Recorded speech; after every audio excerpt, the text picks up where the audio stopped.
এখানে উপস্থিত কমরেডস, আমার নেতৃত্ববৃন্দ, আমার অভিভাবকরা এবং পথ চলতি মানুষ যতজনের কাছে আমার গলার আওয়াজ পৌঁছাচ্ছে, সকলকে সংগ্রামী অভিনন্দন জানিয়ে আমি আমার কথা শুরু করছি। আমরা বর্তমান দিনে এমন একটা পরিস্থিতির মধ্যে দিয়ে যাচ্ছি যখন আমাদের পশ্চিমবঙ্গে বিভিন্ন সময় বিভিন্ন জায়গায় ধর্মীয় অনুষ্ঠানের নাম করে দাঙ্গা লেগে যাওয়ার পরিস্থিতি তৈরি হয়। আমরা বর্তমানে দিনে দাঁড়িয়ে এমন পরিস্থিতির মধ্যে রয়েছি যেখানে দাঁড়িয়ে বেকার যুবকরা কাজ পায় না। আমাদের পশ্চিমবঙ্গ থেকে তাদেরকে ছেড়ে চলে যেতে হয় ভিন রাজ্যে, এবং তারা যখন ভিন রাজ্যে যায় সেখানে তাদের ভোটার আইডি কার্ড, আধার কার্ড সেইগুলো যখন পশ্চিম বাংলার হয়, সেটা দেখার পর সেই রাজ্যের ভিন রাজ্যের বিজেপি সরকার, বিজেপি পরিচালিত পুলিশ, বিজেপির গুন্ডারা তাদেরকে বাংলাদেশি অথবা পাকিস্তানি বিভিন্ন রকম ভিন দেশের কথা বলে তাদের উপর অত্যাচার শুরু করে। এবং সেই বিজেপি, সেই সাম্প্রদায়িক বিজেপি, তারাই আমাদের পশ্চিমবঙ্গে এসে ভোট চাইছে, আমাদেরকে আমাদের পশ্চিমবঙ্গের সংস্কৃতি শেখানোর চেষ্টা করছে। সেইটার বিরুদ্ধে আমরা লড়তে নেমেছি, তাদের বিরুদ্ধে আমাদের লড়াই, সেটার জন্য আমরা লড়াই করতে নেমেছি। আমরা বামপন্থীরা বলছি, এই পশ্চিমবঙ্গ রবীন্দ্রনাথ আর নজরুলের পশ্চিমবঙ্গ, এই পশ্চিমবঙ্গে আমরা একসাথে বাস করি। এই পশ্চিমবঙ্গ দাঙ্গাবাজদের চিনে নিয়েছে। এই পশ্চিমবঙ্গে যখন দাঙ্গা পরিস্থিতি তৈরি হয়েছিল, যখন গোটা ভারতবর্ষ জুড়ে দাঙ্গা পরিস্থিতি তৈরি হয়েছিল, তখন এই পশ্চিমবঙ্গে বামপন্থীদের সরকার ছিল। সেই বামপন্থীদের সরকার, তারা দাঙ্গা হতে দেয়নি, কারণ সরকারের এই ক্ষমতা ছিল। সরকার বলেছিল যে দাঙ্গা করতে আসলে তাদের মাথা ভেঙে গুড়িয়ে দেব আমরা। এই সরকারের এই মুহূর্তে দাঁড়িয়ে সেই ক্ষমতা নেই। তাই জায়গায় জায়গায় ধর্মীয় বিভাজনের নামে ঘৃণার রাজনীতি হয়, চাষ করা হয়। ধর্মের নামে, জাতের নামে, ভাষার নামে আমাদেরকে ভুলিয়ে দেওয়ার চেষ্টা করা হয় যে আমাদের আসল ধর্মটা আসলে খিদে, আমাদের আসল ধর্মটা, আমাদের আসল লড়াইটা আসলে পেটের জন্য ভাতের লড়াই। জাতের নাম করে আমাদেরকে সেই ভাতের লড়াইটা ভুলিয়ে দেওয়ার চেষ্টা করছে। সেই দাঙ্গাবাজদের বিরুদ্ধে, সেই দুর্নীতিবাজদের বিরুদ্ধে আমাদের লড়াই। আমাদের এই পশ্চিমবঙ্গ বিভিন্ন জায়গায় আমরা দেখছি ৮,০০০-এর বেশি সরকারি স্কুলগুলোকে তুলে দিয়েছে। সাধারণ মানুষ, মধ্যবিত্ত ঘরের ছেলেমেয়েরা, আগের জেনারেশন গোটাটাই সরকারি স্কুলে পড়াশোনা করে আমাদের যে শিক্ষা কাঠামো ছিল সেই উন্নত শিক্ষা কাঠামোয় পড়াশোনা করে বড় হয়েছে। আমাদের যারা শিক্ষকরা ছিলেন, শ্রদ্ধেয় শিক্ষকরা ছিলেন, তারা আমাদেরকে সেই শিক্ষা দিয়েছেন। আমরা লড়াই করতে শিখেছি, আমরা এগিয়ে এসেছি। কিন্তু বর্তমান দিনে শিক্ষা পরিকাঠামো, সরকারি শিক্ষা ব্যবস্থাটাকে গোটাটাকে লাথে তুলে দিয়েছে। পরিকাঠামোগত কোনো উন্নত নেই। এবং একই সাথে আমরা দেখতে পাচ্ছি কিভাবে এসএসসি, পিএসসির মতো চাকরির পরীক্ষাগুলো আর হয় না, দুর্নীতিতে ভরিয়ে দিয়েছে। বহু মানুষের চাকরি চলে গেছে, যারা আমাদের আগামী প্রজন্মকে শিক্ষা দেওয়ার কথা, তাদেরকে পুলিশ লাঠিপেটা করছে। এই মমতা ব্যানার্জির পুলিশ, এই মমতা ব্যানার্জির এই সরকারের তৃণমূলের পুলিশ, তারা লাঠিপেটা করছে আমাদের হবু শিক্ষকদের। এবং যখন মানুষ, যারা সরকারি কর্মচারী, তারা যখন নিজেদের ন্যায্য ডিএ চাইতে যাচ্ছে, সেটার জন্য তাদের আন্দোলন করতে হচ্ছে, তাদের জন্য লাঠিপেটা জুটছে এই সরকারে এসে, এই সরকারের আমলে। আমরা বলতে চাইছি সেটার বিরুদ্ধে আমাদের লড়াই। আমরা লড়াই করতে নেমেছি যাতে পশ্চিমবঙ্গকে আমরা সুরক্ষিত রাখতে পারি, পশ্চিমবঙ্গের বেকার যুবকরা, পশ্চিমবঙ্গের শিক্ষিত বেকাররা কাজ পায়, সেটার জন্য আমরা লড়াই করতে নেমেছি। আমরা বলছি, যদি বামপন্থীরা দায়িত্ব পায়, যদি বামপন্থীদেরকে আপনারা বিধানসভায় পাঠান, তাহলে আগামী 1 বছরের মধ্যে সমস্ত কন্ট্রাকচুয়াল যে জবগুলো রয়েছে সেইগুলোকে আমরা পার্মানেন্ট করব। সেটার জন্য আমরা লড়াই করতে নেমেছি।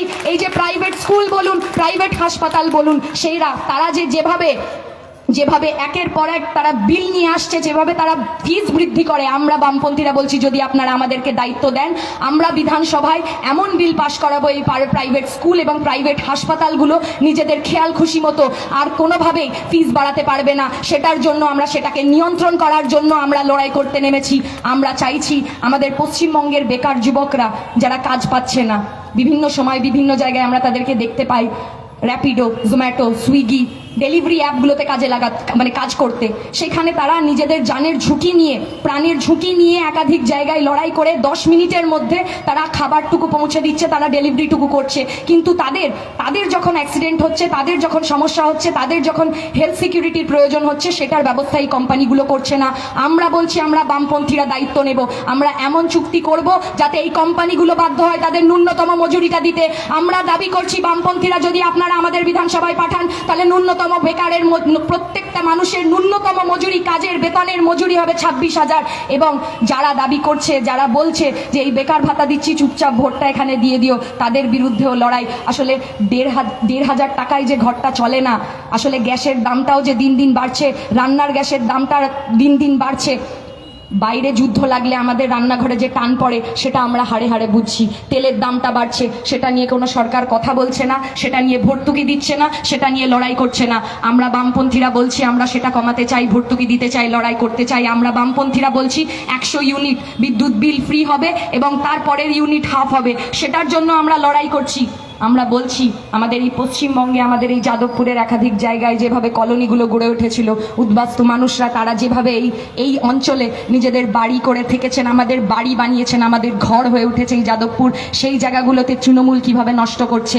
আগে বামফ্রন্টের আমলে সেই উদ্বাস্তু মানুষদের যারা এখানে এসেছিলেন তাদেরকে জমির দলিল তারা সমস্ত কিছু দেওয়া হতো, কিন্তু বর্তমান দিনে দাঁড়িয়ে সেই কলোনিগুলোর যে সমস্ত কমিটিগুলো রয়েছে, এই তৃণমূল সরকার সেই কলোনির কমিটিগুলোকে পর্যন্ত তুলে দিয়েছে। সেই কমিটিগুলোর যে অফিসগুলো রয়েছে সেই অফিসগুলো তুলে দিয়েছে। একাধিক জায়গায় কলোনির যে মানুষগুলোর কাছে দলিল নেই তাদের কাছে আর দলিল পাওয়ার কোনো সুযোগ থাকছে না। তৃণমূল চেষ্টা করছে তাদেরকে আবার বেঘর করে দেওয়ার। সেটার বিরুদ্ধেও আমাদের লড়াই, সেটার জন্যও আমাদের লড়াই। এই পশ্চিমবঙ্গ আমাদের ঘাম, আমাদের ঘর, সেই ঘরের মধ্যে প্রত্যেকের রক্ত মিশে রয়েছে এই পশ্চিমবঙ্গে গড়ে তোলার পেছনে। তার বিরুদ্ধে যারা মানুষকে বেনাগরিকত্ব করার ছক আঁটছে তাদের বিরুদ্ধে আমাদের লড়াই। এসআইআর করে যেভাবে মানুষের নাম বাদ দেওয়া হচ্ছে এবং সুপ্রিম কোর্টও যেভাবে বলেছে যে এই মানুষগুলোর জন্য তারা কিছু করতে পারবে না, সেটার বিরুদ্ধেও আমাদের লড়াই। ইলেকশন কমিশন যেভাবে একটি নির্দিষ্ট দলের হয়ে কাজ করছে সেইটা খুবই ভয়ঙ্কর এবং আমরা বলছি সেটার বিরুদ্ধেও লড়াই। আগামী দিনে আপনারা যখন 29 তারিখ ভোট দিতে যাবেন, যাদবপুর বিধানসভা কেন্দ্র থেকে কমরেড বিকাশ রঞ্জন ভট্টাচার্যকে ভোট দিন, জেতান তাকে। আমাদের এই পশ্চিমবঙ্গে আমাদের এই লড়াইগুলো আমরা লড়তে পারি, বামপন্থীরা লড়তে পারি। বামপন্থীদের আমরা বলতে চাইছি, যদি বামপন্থীদের আপনারা বিধানসভায় পাঠান, আমাদেরকে দায়িত্ব দেন, তাহলে এই যে আমাদের যাদবপুর বলুন, আমাদের পশ্চিমবঙ্গের বিভিন্ন জায়গায় বলুন, যেখানে যেখানে বামপন্থীরা যাবে একটা ঘর বাকি পড়বে না যেখানে একটা বেকার ছেলে মেয়ে পড়ে থাকবে। সকলকে চাকরি দেওয়ার গ্যারান্টি, কাজ দেওয়ার গ্যারান্টি আমাদের, সেটার জন্য আমরা লড়াই করতে নেমেছি।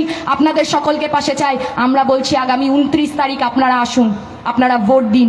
নিজের ছেলে মেয়েটার শিক্ষার জন্য ভোট দিন, নিজেদের স্বাস্থ্যের জন্য ভোট দিন, নিজের ঘর চালানোর জন্য ভোট দিন, যাতে আগামী প্রজন্ম একটা চাকরি পায়, কাজ পায়, সেটার জন্য ভোট দিন।